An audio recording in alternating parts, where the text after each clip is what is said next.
अस्सलाम वालेकुम वरहमतुल्लाहि वबरकातुहू। कुर्बे क़यामत की निशानियाँ, क़यामत के फ़ितने। इस टॉपिक पे हमारे लेक्चर्स चल रहे हैं। आज हम पढ़ेंगे गानों और आलाती मौसीकी की कसरत। क़यामत से पहले गाने बजाने की कसरत होगी। हज़रत सहल बिन साद रज़ियल्लाहु तआला अन्हु से रिवायत है कि आप सल्लल्लाहु अलैहि वसल्लम ने फरमाया, आखिरी ज़माने में ख़स्फ़, क़ज़्फ़ और मस्ख़ होगा। अर्ज़ किया गया, या रसूलल्लाह सल्लल्लाहु अलैहि वसल्लम, ये कब होगा? आप सल्लल्लाहु अलैहि वसल्लम ने फरमाया, जब गाने बजाने के आलात और गाने बजाने वाली औरतें ज़ाहिर होंगी और शराब को हलाल समझ लिया जाएगा। ये तिबरानी की हदीस है। आप सल्लल्लाहु अलैहि वसल्लम ने फरमाया, मेरी उम्मत के लोग शराब पिएँगे, लेकिन उसका नाम कुछ और रख लेंगे। उनकी सरपरस्ती में बाजे बजेंगे, गाने वालियाँ गाएँगी, अल्लाह उन्हें ज़मीन में धँसा देगा और बाज़ को बंदर और सूअर बना देगा। ये इब्न माजा की हदीस है। तो अब इस हदीस से क्या पता चलता है कि क़यामत से पहले ये जो इलामात अल्लाह के नबी ने बताई हैं, अब आज हमारे दौर में आप ज़रा गौर करें, जो है मौसीकी को भी लोगों ने हलाल बना लिया है और जो है शराब को भी लोगों ने हलाल बना लिया है। इन चीज़ों के नाम बदल दिए हैं और इसको जो है फ़ख्र का सिंबल भी समझा जाता है। तो अब देखें अल्लाह फिर उन्हें सज़ा क्या देंगे? अल्लाह ताला उन्हें ज़मीन में धँसा देंगे। अब ये जो ज़लज़ले आते हैं ना, ये किस वजह से आते हैं? जब अल्लाह की ज़मीन पर गुनाहों की कसरत हो जाती है, तो फिर अल्लाह ज़मीन को हुक्म देता है और वो हिलना शुरू हो जाती है और उसकी वजह से लोग ज़मीन में धँस जाते हैं। और अल्लाह ताला एक और क्या सज़ा देगा क़यामत के करीब, अल्लाह ताला कुछ लोगों को बंदर और सूअर दोबारा बना देगा। जिस तरह बनी इसराइल में जो थे हज़रत दाऊद अलैहिस्सलाम की कौम को अल्लाह ने बंदर बनाया था और हज़रत ईसा अलैहिस्सलाम की कौम को सूअर बनाया था। तो इन फ्यूचर भी अल्लाह ताला यही मामला इन लोगों के साथ जो है वो कर देंगे। आप सल्लल्लाहु अलैहि वसल्लम ने फरमाया, जो शख्स गाने की महफ़िल में बैठकर गाना सुनेगा, क़यामत के दिन उसके कान में पिघला हुआ शीशा डाला जाएगा। ये तिबरानी की हदीस है।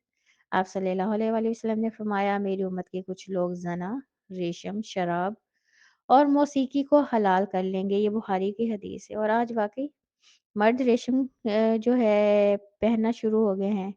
ज़ना की कसरत है हमारी सोसाइटी में। शराब को भी जो है हमारी नौजवान नस्ल जो है बुरा नहीं समझती, वो कसरत से पीती है। और जो मौसीकी है उसको भी उम्मत मुसलमान ने हलाल बना लिया है। आप सल्लल्लाहु अलैहि वसल्लम ने फरमाया, जो आदमी गाने बजाने का काम करे और जो उसका अपने घर में एहतमाम करे, उन दोनों पे लानत है। ये बहकी की हदीस है। लानत का क्या मतलब है? अल्लाह की रहमत से दूरी। हमारा अगला टॉपिक है, क़यामत से पहले बेहयाई और फ़ोहश गोई की कसरत होगी। सूरत नूर आयत नंबर 21 में अल्लाह फरमाते हैं, ए लोगो जो ईमान लाए हो, शैतान के नक्शे कदम पर ना चलो। जो शैतान के नक्शे कदम पर चलता है, उसे मालूम होना चाहिए कि शैतान तो बेहयाई और बुराई का हुक्म देता है। आप सल्लल्लाहु अलैहि वसल्लम ने फरमाया, बेशक अल्लाह ताला बेहयाई और फ़ोहश को पसंद नहीं फरमाते। ये अहमद की हदीस है। तो अब इन दोनों जो है इस हदीस और पिछली आयत से क्या बात पता चलती है कि इंसान जब बेहयाई करता है तो इंसान को शैतान जो है उस बेहयाई को करने की तरफ उभारता है।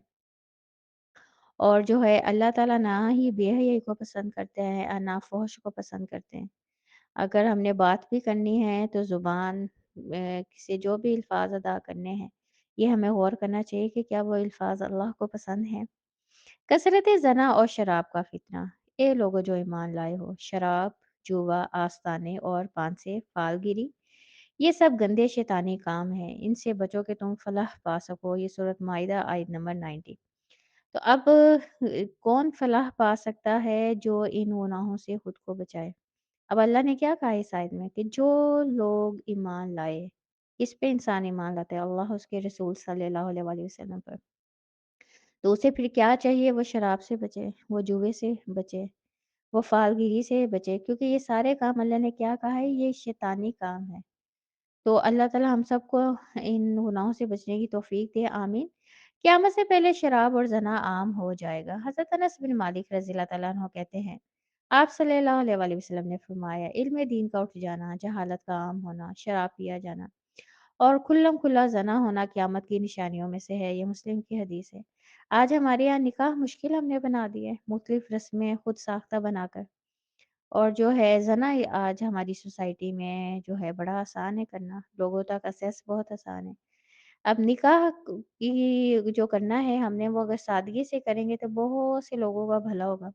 مگر ہم نے لوگوں کو دکھانے کے لیے جو ہے نکاح کو بہت مشکل کر دیا ہے۔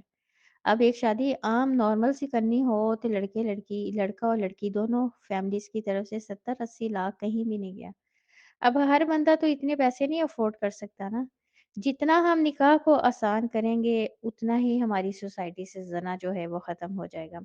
آپ صلی اللہ علیہ وآلہ وسلم نے فرمایا جس بستی میں زنا اور سود عام ہو جائے اس بستی پہ اللہ کا عذاب نازل ہوتا ہے، یہ حاکم کی حدیث ہے۔ اب ہم اپنی سوسائٹی میں دیکھیں زنا بھی عام ہے اور سود بھی عام، اور سود کھانے والا کون ہے؟ جو اللہ اور اس کے نبی کے ساتھ کھلی جنگ کا اعلان کرتا ہے، اور اللہ تعالیٰ جو ہے سود کھانے والے کو معاف نہیں کرے گا۔ آپ صلی اللہ علیہ وآلہ وسلم نے فرمایا جس قوم میں فحاشی عام ہو جاتی ہے اللہ اس قوم پر موت کو مسلط کر دیتا ہے۔ آپ صلی اللہ علیہ وآلہ وسلم نے فرمایا شراب تمام برائیوں کی جڑ ہے، جس نے شراب پی اس کی 40 دن نماز قبول نہیں ہوگی، اور اگر وہ اس حالت میں مر گیا کہ شراب اس کے پیٹ میں تھی تو وہ جاہلیت کی موت مرا، یہ طبرانی کی حدیث ہے۔ اب دیکھیں سائنس نے آج پروف کیا انسان ایک لقمہ کھاتا ہے یا پانی پیتا ہے تو 40 دن اس کا اثر اس کے جسم پر رہتا ہے، اور ایک اور حدیث میں آتا ہے کہ ایسے انسان کی دعا بھی اللہ قبول نہیں کرتا جو حرام کا ایک لقمہ کھاتا ہے۔ اور اس حدیث میں کیا بتایا گیا ہے کہ جس نے شراب پی تو اس شخص کی بھی 40 دن اللہ جو ہے نماز قبول نہیں کرے گا۔ اور دوسرا کیا نقصان ہے اگر وہ اس 40 دنوں کے اندر مر گیا، موت تو کسی ٹائم بھی آ سکتی ہے نا، تو وہ پھر جاہلیت کی موت مرے گا۔ اللہ تعالیٰ ہمیں ان برائیوں سے محفوظ رکھے، آمین۔ پیٹ اور شرم گاہ کے فتنے، آپ صلی اللہ علیہ وآلہ وسلم نے فرمایا مجھے تمہارے بارے میں تمہارے پیٹوں کو گمراہ کرنے والی خواہشات، شرمگاہ کو گمراہ کرنے والی خواہشات اور گمراہ کرنے والے فتنوں کے بارے میں بہت زیادہ ڈر ہے، یہ احمد کی حدیث ہے۔ آپ صلی اللہ علیہ وآلہ وسلم سے دریافت کیا گیا کون سا عمل سب سے زیادہ لوگوں کو جہنم میں لے جانے کا باعث بنے گا؟ آپ صلی اللہ علیہ وآلہ وسلم نے فرمایا منہ اور شرمگاہ، یہ ترمذی کی حدیث ہے۔ کیونکہ انسان جب بولتا ہے یہ نہیں دیکھتا کہ وہ کن الفاظ کا چناؤ کر رہا ہے، کیا اس کے منہ سے ایک نکلا ہوا کلمہ اسے جہنم کی گہرائی میں تو نہیں گرا دے گا۔ آج ہم جتنے بھی یہ گناہ کرتے ہیں زبان کے، جھوٹ بولنا، دھوکہ دینا، فریب دینا، جو ہے جھوٹا وعدہ کرنا، گالی گلوچ کرنا، غیبت کرنا، دوسروں پہ بہتان لگانا، دوسروں کی عزتوں کو پامال کرنا، یہ سارے گناہ ہم کس سے کرتے ہیں؟ منہ کے ذریعے کرتے ہیں۔ اور جو ہے شرم گاہ کے فتنے بھی آج ہماری سوسائٹی میں، نکاح مشکل ہے، زنا آسان ہے، تو اس لیے شرم گاہ کے فتنے بھی ہماری سوسائٹی میں اس ٹائم پھیلے ہوئے ہیں۔ تو اب دیکھ لیں اس حدیث میں کہ یہ دو گناہ انسان کو کہاں لے کر جائیں گے؟ جہنم میں لے کر جائیں گے۔ پیٹ کی فتنوں سے مراد کیا ہے؟ پیٹ کے فتنوں سے مراد ہے سور کا گوشت کھانا یا اس کی چربی کا استعمال کرنا، غیر اللہ کے نام پہ ذبیحہ کیا جائے تو، اور اس کا گوشت کھانا۔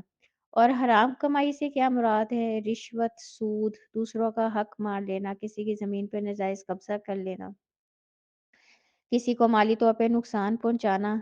تو آج ہمیں دیکھنا چاہیے کہ ہم ان گناہوں میں مبتلا تو نہیں ہیں۔ زنا، عمل قوم لوط، ہم جنس پرستی، اب یہ کون سے گناہ ہیں؟ یہ شرم گاہ کے فتنے ہیں۔ آج ہم اپنی سوسائٹی میں دیکھیں زنا بھی عام ہے، اور جو ہے نا عمل قوم لوط، مرد کا مرد کے ساتھ تعلق قائم کرنا، قوم لوط پہ کتنا بڑا عذاب آیا تھا کہ جو ہے بحر مردار آج بھی دنیا میں موجود ہے۔ یہ اللہ نے کیوں دنیا میں موجود رکھا ہے؟ لوگوں کے لیے کہ وہ عبرت حاصل کریں، اس کے اندر کوئی جاندار چیز نہیں رہ سکتی۔ اور ہم جنس پرستی، یہ عورتوں کا عورتوں سے تعلق، مردوں کا مردوں سے تعلق، یہ گناہ بھی اس ٹائم ہماری سوسائٹی میں بہت زیادہ عام ہو گئے۔ تو اللہ تعالی ہم سب کو اور سب کی اولادوں کو ان فتنوں سے محفوظ رکھے، آمین ثم آمین۔ ربنا تقبل منا انک انت السمیع العلیم وتب علینا انک انت التواب الرحیم۔ سبحان ربک رب العزت عما یصفون وسلام علی المرسلین والحمد للہ رب العالمین۔ السلام علیکم ورحمۃ اللہ وبرکاتہ۔